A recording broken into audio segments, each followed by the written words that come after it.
It's funny how things can kind of play out in the National Football League. You look at the Miami Dolphins, and you say this is a team that started off sluggish, but then found its rhythm as the season went along in 2016.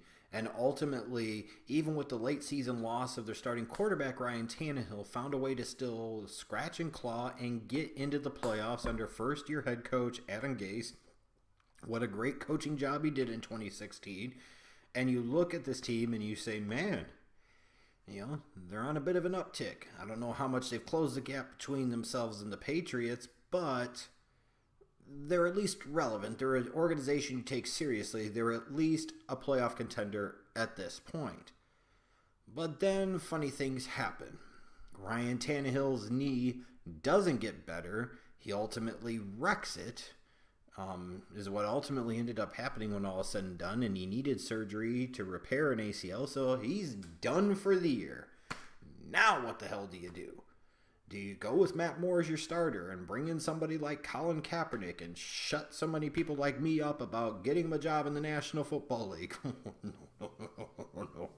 You go right over into Fox Sports and you say, you bare ass on Instagram, Jay Cutler, we want you. The Miami Dolphins are turning to Jay Cutler to be a savior of sorts for their 2017 season. My goodness. And here I was actually saying, with Cutler, he had his experience with the Bears, and God, it's over. He made a ton of money for mediocre play.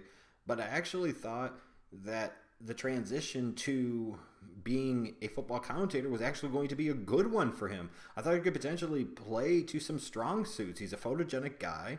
He's played the most important position in the National Football League. He's been a guy that's taken all types of criticism over the years. He has a bit of a I don't give a fuck attitude about it. So you're looking at a guy that at times could potentially be critical in his analysis, knows the game. I was like, you know what? I might actually enjoy him as a broadcaster, most certainly a lot more than as the Chicago Bears starting quarterback. But ultimately, he wasn't done just yet. And the Miami Dolphins gave him $5 million guaranteed reasons and up to $10 million reasons to want to come out of retirement and play at least one more year. And if this will be his last year or not, only time will tell. And it'll have a lot to do ultimately with how the season plays out. You really truly have Jay Cutler in a contract year. But more on that, Jay, in a moment. When you look at this Dolphins team heading into 2017, what could they hang their hat on as kind of being the foundation for their team? Their running game with Jay Ajayi. When you look at Ajayi, when he finally got the opportunity last year and he moved past the Arian Foster crap, once Ajayi got his chance, he made the most of it. I mean, you're talking about a kid that had 3 200-yard games in a season, just incredible stuff. And, even the games that he didn't put up big yardage, you could see the yardage that he made after initial contact, the yards that he made that weren't there. And it kind of was him realizing the potential that I envisioned from him coming out of Boise State back in that 2015 draft. If I remember correctly, I think he was like my number 3 rated running back on the board, and I had a second round grade on him. I believe I had him rated higher than Melvin Gordon, if memory serves me correctly, and you guys can validate that or call me out if I'm wrong. But I was high on Ajayi, if I remember correctly, and he showed it. So now it looks like you've got that feature back there, and that is so helpful to the offense, especially with a guy like Jay Cutler coming in, who on the one hand kind of knows the system that Adam Gase has run, but let's face it, is still, no matter what, going to take time to get ramped up, to get into NFL shape, to get into game shape, to get into game speed mode, because he wasn't planning on playing in 2017, and it ultimately worked out that way. I think on the defensive side of the ball, with Sue and Cameron Wake, your defensive line is still pretty solid, sometimes stout. I think that's really the foundation for what you want to do on the defensive side of the ball. With that said, there are some questions. Defensively, the linebackers, Raekwon McMillan, your second-round pick, goes out with the torn ACL. He's out for the year. Sure, you've got Lawrence Timmons in there, but what does Lawrence Timmons really have left? And ultimately, he's also playing more in a 4-3 scheme as opposed to all those years he spent in Pittsburgh in a 3-4. The linebacking core is still leaving a lot to be desired in Miami like they have for years. Offensively, I look at the offensive line, and I say, now you've got Tunsil flipping out to left tackle. What does that mean for Tunsil at left tackle? How is he going to play there? Can he keep Pouncey healthy in the middle? How's James going to play at right tackle? What does it look like at the guard position? So there are questions, but ultimately the biggest question is Jay Cutler and what the Dolphins can get out of him in 2017. And perhaps on top of saying that the Schleg Daddy is the most underrated YouTube sports talker there is, and it's true, I feel like after 8 years of the Jay Cutler experience in Chicago and all the things that I've said about Cutler over the years and how consistently right I've been about it, I feel like a preeminent expert on Jay Cutler. You can clown me for saying that, call it some self-aggrandizing bullshit, and that's fine because it is, frankly. But that doesn't change the fact that from a fan standpoint, from an analyst standpoint, I understand and know Cutler and his pros and his cons as well as anybody, if not better. And my history kind of bears that out. For the Dolphins, what are you getting with Jay? First off, you're getting a guy with a strong arm. You're getting a guy that is an underrated athlete. You're getting a guy that can take some big hits and still stand tough in the pocket. You got a guy that at times has a willingness to stretch the ball vertically down the field. You have a guy that at times isn't afraid to take some chances, which can be good or bad, but it sometimes can be a positive. You have a guy that when he gets into a rhythm and gets into a flow, you can see that confidence. He's so much of a confidence guy. And when that confidence is there, he can play at a decent level. I won't call it a high elite level, but he can play at a franchise quarterback level at times. There's no question about that. And sometimes his ability to read the defense before the snap is really, really good, especially when he's comfortable in his surroundings and in the situation. And if Cutler feels like he knows what's coming, he's an entirely different quarterback. With that said, the negatives of him on the field. His footwork and mechanics after all these years are inconsistent to atrocious. And too often he loses some of that arm strength of the zip on the ball because he doesn't step into throws. He throws off of his back foot. He throws out of all types of awkward body positions and arm angles. His accuracy can be very inconsistent. He has a tendency after all these years to still lock onto his primary target far too often, not recognizing matchups, not recognizing situations. You also get bad Jay, which means if things start out poorly for him and start off poorly for the team, you might as well forget it because you're not getting a ton of comeback magic. Now, some of you are going to point to his career come from behind drives and fourth quarter comebacks and all this other crap. That is when he was playing okay. That is when it was within a score. As soon as he gets down by 10 points or more, and especially if he throws an early interception or two, forget it. Your team is done. I promise you. You're also going to get a guy that most likely will not play 16 games this year.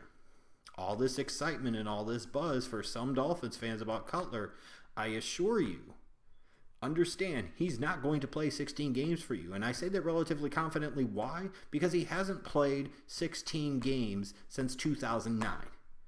In 8 years in Chicago, he played 16 games exactly once. Now, sure, some of those years it was 15 games, but some of those seasons, even when he played 15 games, he was maybe mentally and physically there for 10 or 11 of them, let's be honest. So the number one skill or important attribute that a quarterback can have, especially a starting quarterback in the NFL, is the ability of availability, and time after time, year after year, for 8 straight seasons, Jay Cutler fell short. Think about that. For those of you that think, well, he's a phenomenal fit in Gaze's system because he played one lousy year under that system, let me emphasize something to you. Unlike Tannehill, Jay Cutler doesn't throw for 4,000 yards. He hasn't done so since 2008. For those of you that, especially in the media, talk about Cutler's a Pro Bowl level quarterback, ding dong, dumb dicks, he hasn't made a Pro Bowl since his last season in Denver, 2008. Just think about that. He hasn't thrown for 4,000 yards in literally almost a decade. He hasn't made a Pro Bowl since 2008. Oh, the Dolphins are a playoff team without him. They should be a playoff team with him because he didn't really have much in Chicago. And this is just complete and total bullshit. There were stretches where Cutler had talent and personnel around him that necessitated that he could have been potentially in multiple playoffs. But in his 8 years in Chicago, how many playoff trips did he make? One. Had one playoff victory, 8 God-blessed seasons. So when people talk about this great skilled passer and talk about this and Pro Bowl level and talk about ability to take this team to the playoffs, I don't know what the fuck you were talking about. because he did it once for Chicago for 8 years. And this magical season that people allude to under Adam Gase and John Fox's first year as head coach with the Chicago Bears in 2015, where they intentionally scaled back the offense massively for Cutler to fit John Fox's much more conservative mindset compared to the quarterback whisperer, Mark Trestman. Thank God he's back in Canada. Jay Cutler still didn't start 16 games, still didn't throw for anything. We're near 4,000 yards, and only threw for 21 touchdowns and still had 12 interceptions. And if you say, well, he's never had this level of talent, I thought I saw Bucky Brooks tweet that. What a bunch of dumb horse shit that is. He had Brandon Marshall, Alshon Jeffrey, Martellus Bennett, and Matt Forte. His offensive line wasn't great, but man, did he have the weapons. Don't tell me he didn't have the fucking weapons.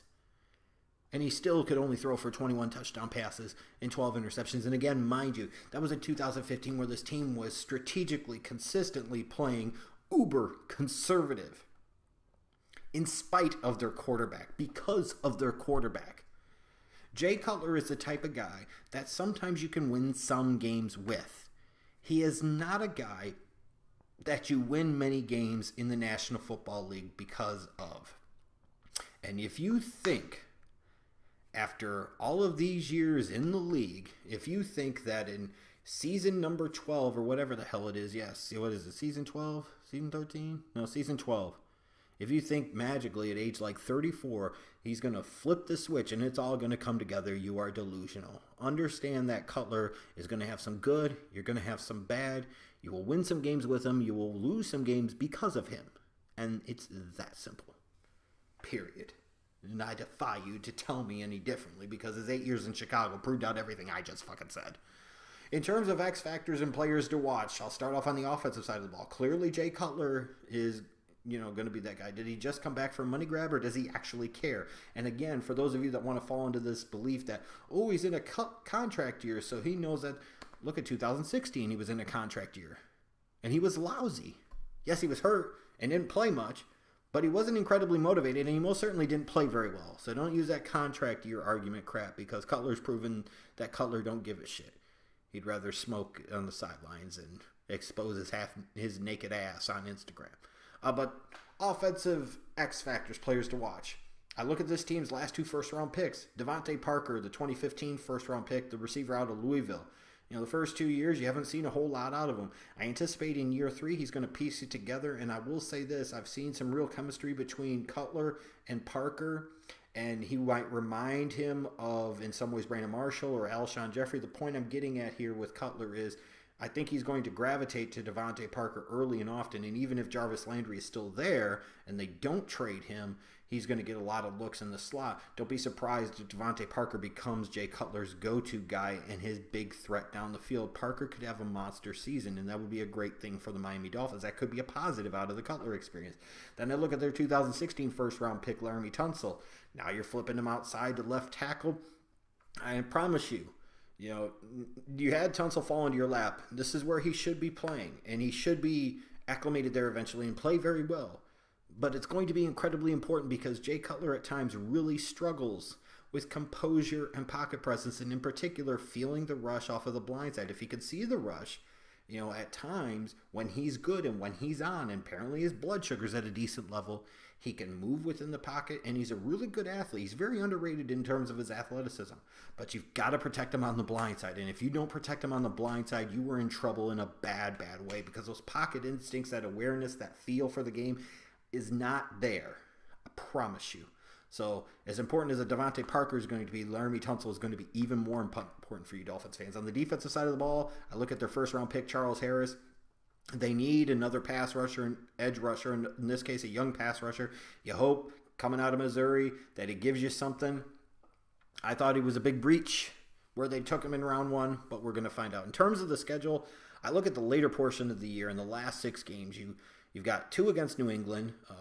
You've got Denver sandwiched in between the 2 New England games. You've got 2 Buffalo games with the Kansas City game sandwiched in there. So you've got 4 divisional games out of your last 6. Miami needs to make some hay there in that last stretch. And ultimately, I think they'll do okay this year. I'm not going to totally bury this team just because they signed Jay Cutler. Jay Cutler is not terrible. I always say Jay Cutler sucks, but again, there was emotional investment and reason for me saying that. But Jay Cutler is also not great. If you were looking to the Miami Dolphins and expecting all of a sudden at age 34 that Jay Cutler is finally going to piece it together and take you to surpass the New England Patriots and you're going to be a Super Bowl threat or even an AFC Championship game threat, I want whatever you're smoking. Jay Cutler will probably be just good enough at times when he's actually on the field, which again is a big question with him every year, to have this team kind of in the mix and tease the Dolphins fans before they ultimately come up short. I think that stretch is going to be important, critically important at the end of the year. Those 4 divisional games in 6 weeks, and then the 2 other games are against Denver and Kansas City. They need to finish 4-2 in that last 6-game stretch in order to make the playoffs. Ultimately, with Jay Cutler, I'm going to side with history. This Dolphins team is going to get close. They're going to tease you. They'll finish like 9-7, maybe even 10-6. But ultimately, come January, Dolphins fans, you could do other things with your life because I believe your team's going to be close, but ultimately miss the playoffs. And then, maybe then, you'll realize and understand what the Jay Cutler experience is truly like.